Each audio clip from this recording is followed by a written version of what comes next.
Hey, this is Wolf from Armoury-Terrain, and this is a video leading on from the toasting fork video.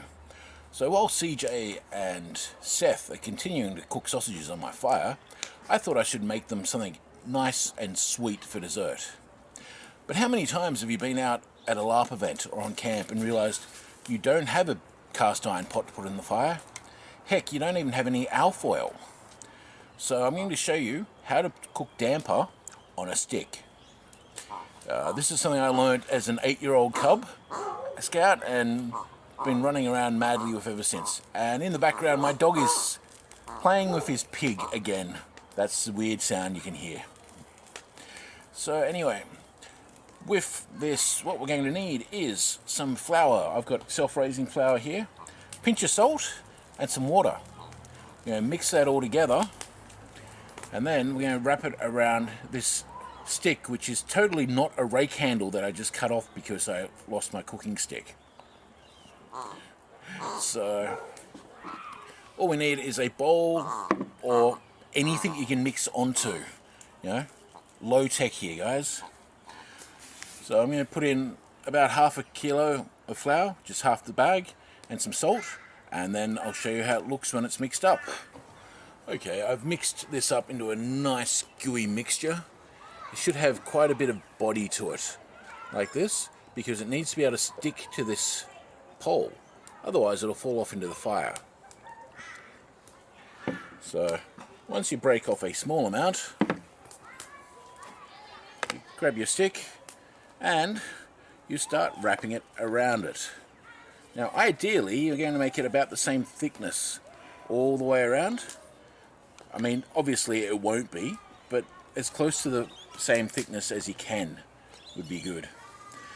Now, I got told a story, and I do not know if this is true or not, but that in America these were called doughboys, and they were used or cooked by soldiers during the Civil War who didn't have anything to cook with. All they had was sticks and flour and salt.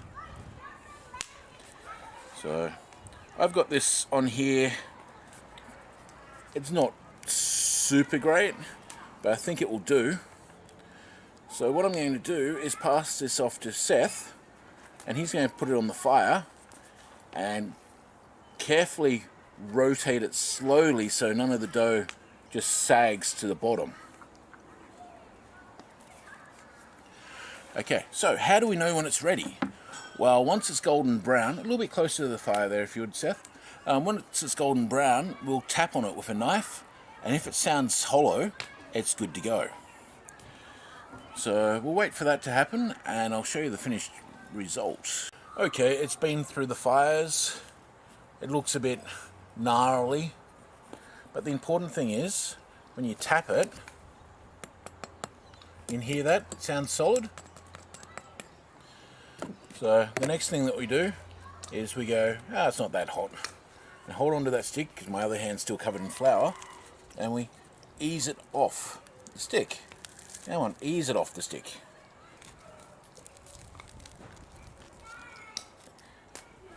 Okay, this one could have gone just a little bit longer, but that's okay, it'll still be delicious.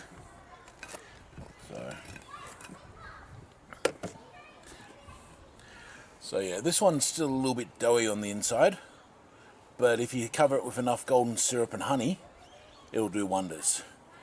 Okay, we'll attempt a second one and see if it comes out better.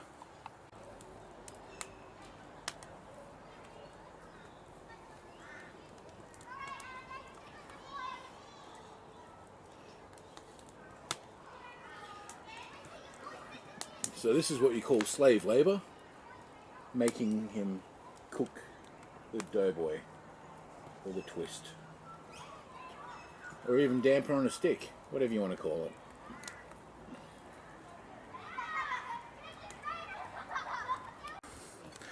Okay, the second attempt came off much better, as I was able to shape it onto the stick, and it's come off. It's not gooey on the inside, and it's sealed all the way down. So two options: I can either cut it in half, which I'm going to do, or I could just fill it up with golden syrup and walk around eating it off the end. Okay, let's cut it in half and see how it looks.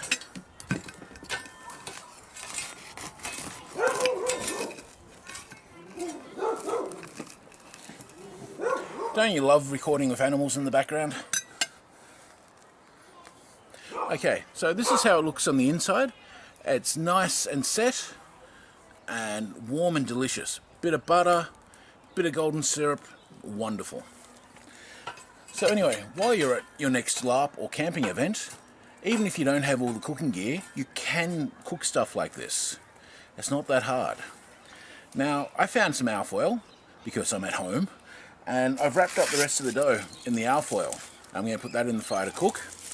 Now, if I'd wanted even better, I could have mixed some dried fruit into it, which would have given me a fruity damper.